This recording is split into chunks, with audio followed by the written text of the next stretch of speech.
Hamsters మీద video పెట్టాను లేదో తర్వాత రోజే నా ఫోన్ ముక్కలైపోయింది. ఏటో కానీ దరిద్రం అనేది బాగా కట్టేస్తుందండి. అయితే ఇది గత రోజుల నుంచి కంబ్యాక్ ఇస్తాను గట్టిగా ఇస్తాను అంటున్నాను కానీ ఈ వీడియోస్ అయితే మొత్తానికి ఆగిపోతున్నాయి. వాడు దరిద్ర దేవత మంచి స్నేహితులు, అతనిని బాగుపరచుట బహుదుర్లభము.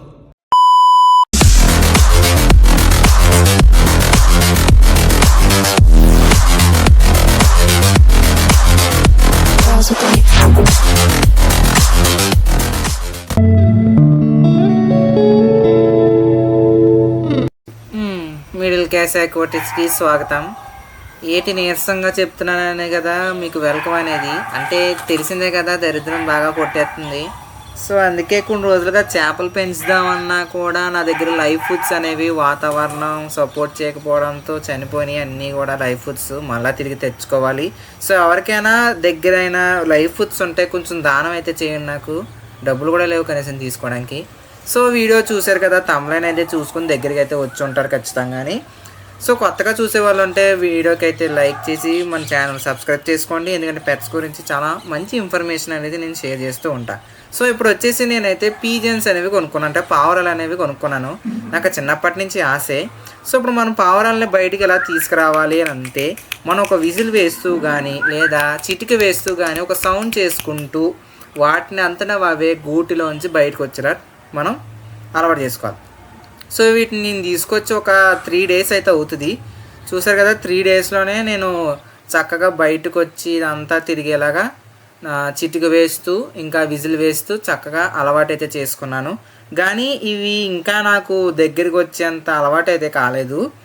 ఇప్పుడు మనం పావురాలు పెంచుకున్న ఫస్ట్ స్టెప్ ఏమవుతుందంటే మీరు పావురాలు పెంచుకుందాం అనుకునే వాళ్ళకి ఈ వీడియో అయితే బాగా పనికొస్తుంది. సో ఇప్పుడు మనం ఈ పావురాలు అనేవి చూసారు కదా, ఎగరడానికి ఎంత కష్టపడుతున్నాయో. ఇవి ఇలా ఎగరపోవడానికి కారణం ఏంటంటే నేను వీటి యొక్క కల్లీస్ అంటే వీటి యొక్క రెక్కలకి నేను ప్లాస్టర్ని అయితే చుట్టాను. ఎందుకు చుట్టానంటే మన పావురాలు అనేవి అందరికీ తెలిసిందే, ఇవి మనం పెంచుకుంటే మన ఇళ్ళల్లో గూళ్ళు అనేవి కట్టుకొని తిరిగి ఇళ్ళకే వచ్చేస్తాయి. అంటే చక్కగా గాల్లో మొత్తం తిరిగి ఇళ్ళకైతే వచ్చేస్తాయి. అందుకే నేను పావురాలు అనేవి పెంచుతున్నాను. ఎందుకంటే మిగతా ఏ బర్డ్స్ తీసుకోండి, లవ్ బర్డ్స్ కానీ లేదా మన వేరే పెద్ద పెద్ద ఛానల్ వాళ్ళు చూడండి, సన్ కార్డియన్ చిక్స్ అంటే ఈ ప్యారెట్స్ అనేవి కూడా పెంచుతున్నారు కదా. సో అలా నువ్వు కూడా పెంచవచ్చు కదా బ్రో అని మీరు అడగచ్చు. కానీ దాన్ని 24 గంటలు మనం కేజీలోనే పెట్టాలి. బయటికి తీసుకొస్తే అది ఖచ్చితంగా మన మాట అన్నది వెళ్ళిపోతుంది. కానీ పావురాల విషయంలో చూసుకుంటే అవి చక్కగా ఫ్రీడమ్ అలా బయటకంతా తిరుగుతూ తిరిగి ఇంటికి వచ్చేస్తాయి. సో నాకు ఇలా బంధించి ఉంచడం కంటే ఇలా స్వేచ్ఛగా నాతో పాటు హ్యాపీగా ఉండే జంతువులు అంటేనే నాకు ఎక్కువ ఇష్టం. అందుకే అన్ని బోర్డ్స్ ఉన్నా సరే నేను పీజియన్స్ అయితే తీసుకున్నాను. ఇంకా దాంతోపాటు నాకు చిన్నప్పటి నుంచి పీజియన్స్ అనేవి పెంచాలని ఆశ ఉంది. సో ఇప్పుడు మీకు డౌట్ ఏంటంటే మీకు ఉన్న డౌట్ ఉంటుంది, వీటి రెక్కలు అనేవి ఎందుకు కట్టేశానని. సో ఇప్పుడు నేను చెప్పాను కదా, ఇవి గూటికి తిరిగి వచ్చేస్తాయని. అలా అలవాటు అవ్వాలంటే మనం వీటికి కల్లీస్ అంటే వీటికి ఎగరడానికి ఎదర ఒక 10 రెక్కలు అనేది ఉంటాయి. ఆ 10 రెక్కల్ని మనం కట్ చేయడం కానీ లేదా వాటిని పీకేయడం కానీ లేదంటే వీటికి ఈ కల్లీస్ని ప్లాస్టర్తో చుట్టడం వల్ల ఇవి ఎగరలేవు. మిగతా రెక్కలు అనేవి వీటికి బ్యాలెన్స్ చేసుకోవడానికి పనికొస్తాయి, ఈ కల్లీస్ అనేవి ఎగరడానికి పనికొస్తాయి. సో వాటిని కట్టేసి మనం ఒక 45 రోజుల వరకు మన పక్కనే పెట్టుకొని ఆ కల్లీస్కి ఆ ప్లాస్టర్ తీయకుండా 45 రోజులు మనం ఇంట్లోనే పెట్టుకున్నట్టయితే ఇవి ఈ 45 రోజుల్లో మనకి బాగా అలవాటు పడిపోతాయి. ఈ మాట వింటే మీకు కొంచెం భలే వెరైటీగా అయితే అనిపిస్తుంది. ఏంటంటే నాది స్టార్టింగ్ నేను పావురాలు పెంచుకుందాం అనుకున్నప్పుడు బ్లాక్ కలర్ అయితే ఉంది కదా, ఇది వచ్చేసి మెయిల్ అంటే మగ పావురం. దీన్ని అయితే నేను సెపరేట్గా తెచ్చుకున్నాను.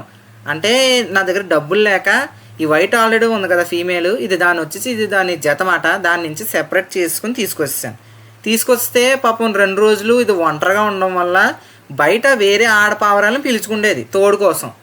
సరే బాధేసి ఇలా విడదీస్తాను కదా బాగోదని చెప్పి డబ్బులు పోగేసుకొని కష్టపడి దీని లవర్ని అయితే ఆ కొట్టు నుంచే మళ్ళీ తీసుకొచ్చి వీడి పక్క చేర్చాను.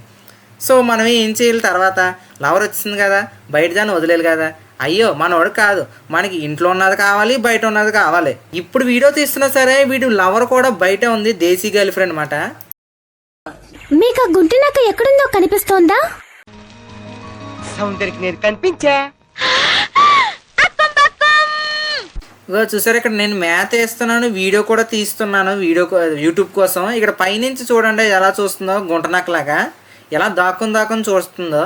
చెప్పాను కదా మీకు, మన మేల్ పావురం అనేది ఒక ఫీమేల్ పావురానికి అయితే లైన్ వేస్తుందని, బయట వైల్డ్ టైప్ది. ఇది వచ్చేసి ఒక గోరింక, నాకు అదే చెప్పేది, గోరింక అని, ఆడ గోరింక ఇది మనవాడు కేజ్ బయట ఎప్పుడు వెయిట్ చేస్తూ ఉంటుంది, ఆడు ఎప్పుడు బయటకు వస్తే ఆడితో పాటు ఎప్పుడు లేచిపోదామని. నాకు అర్థం కాలేదు, వీడికి లవర్ అనేది వీడికి తీసుకొచ్చాను కదా, అయినా సరే వీడికి దేశీ రుచి ఏంటో నాకు అర్థం కాలేదు. ఎప్పటికప్పుడు మనకి దాని పిల్లలు కూడా వచ్చేస్తే మన గూట్లోకి కొంచెం జాగ్రత్తగా అయితే ఉండాలి. సరే కానీ మనం పావురాలు అయితే పెంచుతున్నాను కదా, ఇప్పుడు వీటిని తిరిగి అయితే ఇంటి లోపలికి అయితే పంపించేయబోతున్నాను. సో ఎవరైనా పావురాలు అనేది పెంచుకుంటున్నారంటే వాటిని పట్టుకొని కేజీలోకి తోయకుండా వాటిని ఇలాగా జాగ్రత్తగా కేజీ వైపు వీటిని ఇలా తీసుకొచ్చారనుకోండి, వాటంతటా అవే గూట్లోకి వెళ్ళేలా మీరైతే అలవాటు అనేది చెయ్యాలి. ఇప్పుడు నేను అలవాటు చేశాను చూడండి, అదిగోండి ఆడపావురం అయితే లోపలికి వెళ్ళిపోయింది. మనోడైతే అయితే వెళ్ళట్లేదు, ఎందుకంటే బయట ఆడే గర్ల్ ఫ్రెండ్ ఉంది కదా, దేశీ గర్ల్ ఫ్రెండ్. సో దానికోసం అని మళ్ళీ అయ్యగారు అట్ట వెళ్ళిపోతున్నారు. దాన్ని అయితే మళ్ళీ తీసుకెళ్ళి దాని గూట్లోకి అయితే పంపించేసాను ఇప్పుడు నేను. ఈ వీడియోకి అయితే ఇంతే గాయ్స్. వచ్చే వీడియోస్లో అయితే పావురాలు అనేవి ఎంత జాగ్రత్తగా పెంచాలి, బిగినర్స్ ఎలా పెంచుకోవాలి అనేది చెప్తాను.